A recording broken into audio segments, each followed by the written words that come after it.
नाज़रीन अस्सलाम वालेकुम। उम्मीद है खैरियत से होंगे। मकान कहानी के सिलसिले में एक और वीडियो लेकर आपके सामने हाज़िर हुआ और उसमें यह है कि हमने पहले 2 वीडियो बनाई हैं जिसमें हमने देखा था कि एक्सकवेशन से लेकर डीपीसी तक कौन से पॉइंट्स को देखना है और डीपीसी से लेकर 11 फुट हाइट तक कौन कौन से पॉइंट्स को देखना है, वो हमने पहले वीडियो बना दी हुई हैं। आज हम स्लैब भरते हैं, जब लेंटर भरते हैं तो उसके पॉइंट्स देखेंगे। 15 पॉइंट्स मेरे पास आ रहे हैं जो कि आपसे डिस्कस होने वाले हैं। इसमें 3 की पॉइंट्स हैं, वो आपने पूरी वीडियो देखेंगे तो उसी में से मैं आपको पॉइंट आउट कर दूंगा कि ये 3 पॉइंट्स हैं जो आपने बहुत लाजमी देखने हैं। सबसे पहले है जी, शटरिंग लेवल को आपने बेहतरीन तरीके से चेक करना है और हर कमरे के सेंटर में से शटरिंग का लेवल तकरीबन कोई 1 इंच 1.5 इंच ऊपर होना चाहिए।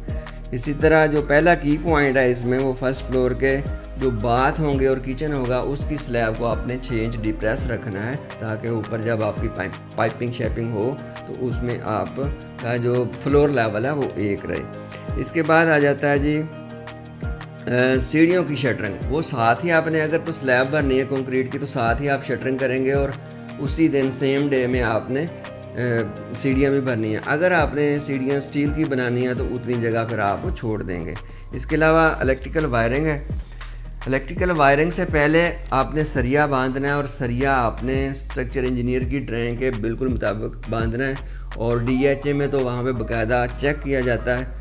उनका जो सिविल स्ट्रक्चर इंजीनियर है वो आके चेक करता है कि आपने जो सरिया बांधा है वो उसका ग्रेड भी ठीक है और उसको ड्राइंग के मुताबिक ही बांधा है। छोटी मोटी सोसाइटियों में नहीं भी चेक किया जाता लेकिन DHA में ख़ास तौर पर चेक किया जाता है। इलेक्ट्रिकल वायरिंग आपने कौन कौन सी करनी है, इसमें 2 चीज़ें हैं। डेफिनेटली सीलिंग करनी होगी, लेकिन अगर आपने सीलिंग नहीं करनी और सीलिंग करनी है तो उसमें एक ये फ़र्क है कि अगर आपने सीलिंग करनी है तो उसमें आपने सीलिंग फैंस के जो बॉक्स हैं वो रखने हैं, शैंडिलियर के बॉक्स रखने हैं, लेकिन लाइटिंग के लिए ना पाइप डालना है ना उसकी डब्बियाँ रखनी है क्योंकि ये फिर एक्स्ट्रा खर्चा हो जाना है, ये आपने नहीं करना है। इसके अलावा सोलर जनरेटर UPS ये वाले पाइप्स आपने डालने हैं। फायर अलार्म, स्मोक डिटेक्टर ये वाली आपने करनी है, पाइप डालने हैं। इसके अलावा AC के जो ये भी एक अलहदा से AC की वायर जो है वो अलहदा से जाती है, तारों के साथ मिक्स होकर नहीं जाती। और ख़ास तौर पर कैमरा की और आपके जो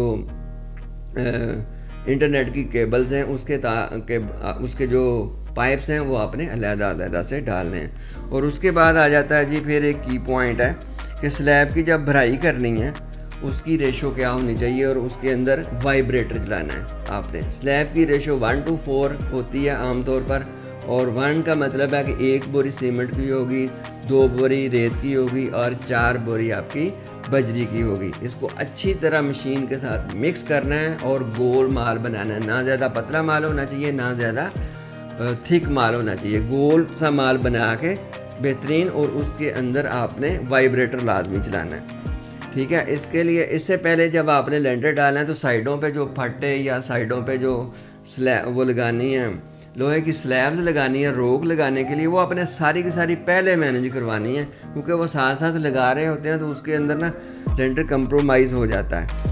उसमें फिर अहम पॉइंट ये है जी कि स्लैब को 1 गो में डालना है विदाउट एनी डिले।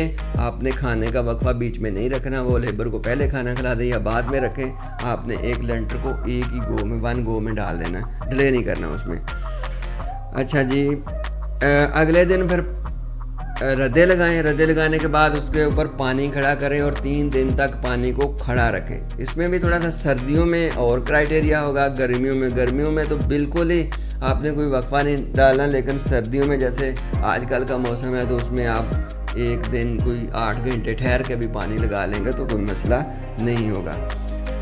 आखिरी की पॉइंट ये है कि 3 दिन के लिए पानी लेंटर के ऊपर खड़ा रहे और आपने उसके ऊपर काम नहीं करना। बाज़ लोग कहते हैं जी जल्दी है और अगले ही दिन ऊपर जाकर वो ईंटों वाला ईंटें फेंक रहा होता है, काम करने वाले काम कर रहे होते हैं तो उसमें अभी लेंटर पक्का नहीं हुआ होता, इसलिए वो लेंटर कंप्रोमाइज़ हो जाता है। तो 3 दिन के लिए आपने लेंटर के ऊपर काम नहीं करना। इसके अलावा वो 3 दिनों में आपकी लेबर क्या करेगी, हाँ जी उसके लिए काम है हमारे पास। क्या कर सकते हैं जी, अंडरग्राउंड वाटर टैंक बना लेंगे, सेप्टिक टैंक बना लेंगे, बाउंड्री वाल बना लेंगे। ये सारी चीज़ें इन्हीं दिनों के अंदर मैनेज की जाती हैं और 3 दिन के बाद आपने दोबारा काम शुरू कर देना है। उम्मीद है आपने सारे पॉइंट्स लिख लिए होंगे और अगर आप खुद अपना मकान बना रहे हैं तो इसको आप याद रखें, इसको इसी तरह से चेक करते रहें। और नेक्स्ट वीडियो तक मुझे इजाज़त दें। अपना बहुत सारा ख्याल रखें। अल्लाह हाफिज़।